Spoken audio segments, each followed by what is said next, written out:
What's up, guys? On today's video we're going to be watching the teardown process and measuring of a Hyundai Elantra that has a nice little frame sway to it. You can see that all the gaps are gone, non-existent. The passenger door is touching with the passenger fender, and on its side it's overlapped onto the driver's side fender. This is what we call a frame sway. The gap over here is nice, but on the other side it's all torn to pieces. But anyway, I'm going to begin by removing the bumper and just getting everything removed off the front end of the vehicle.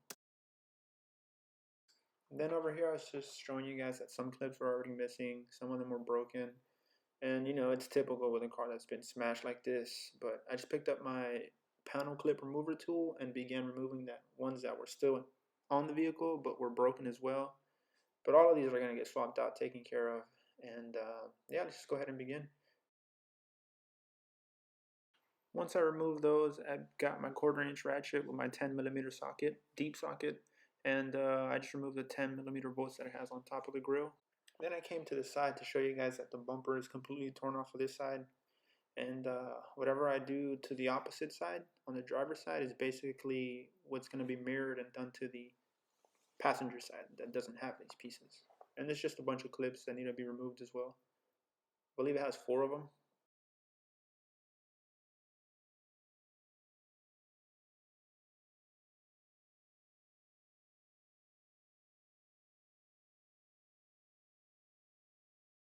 Then I picked up my 10mm socket with my 1/4" ratchet again, and I removed the 10mm screw that holds the bumper to the fender, and I went ahead and pried these apart.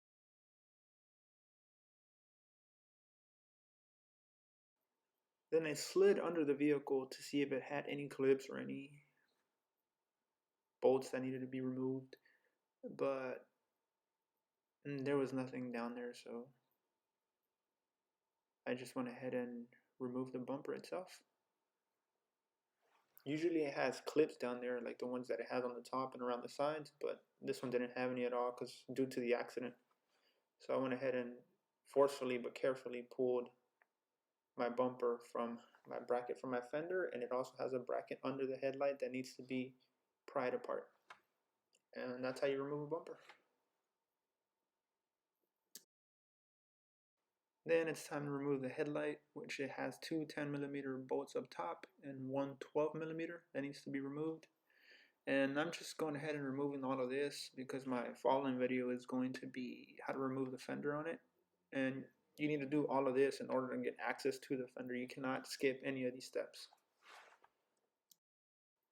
And this thing is nice and jammed in there because the fender is also caved in with the headlight. So I kind of have to beat it out of there. I didn't record the measuring of it, but I do have the pictures of the printout and everything.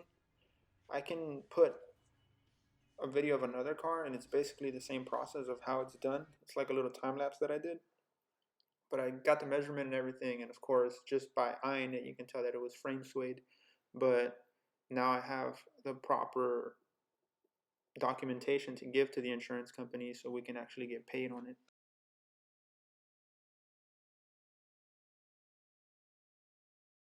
I'm gonna go ahead and link them, and this is other cars that I measured as well, but this is the process that is done whenever I'm measuring a vehicle. And as you can see, I just go from side to side, measure the frame rails, measure the aprons, the strut towers, everything. I can also put it up on a lift and measure the bottom as well. But I was only doing the top on these because just by, like I said, eyeing them, you can already tell that all of this is messed up. And plus, it's been in an impact, so everything has to be straightened out. But this is pretty much it, guys. Let me know what you guys think in the comment section below. And as always, I'll see you guys around for more. Thank you guys for watching, for rating, subscribing, commenting, all that good stuff, man. Love y'all. I'll see you guys around. Peace.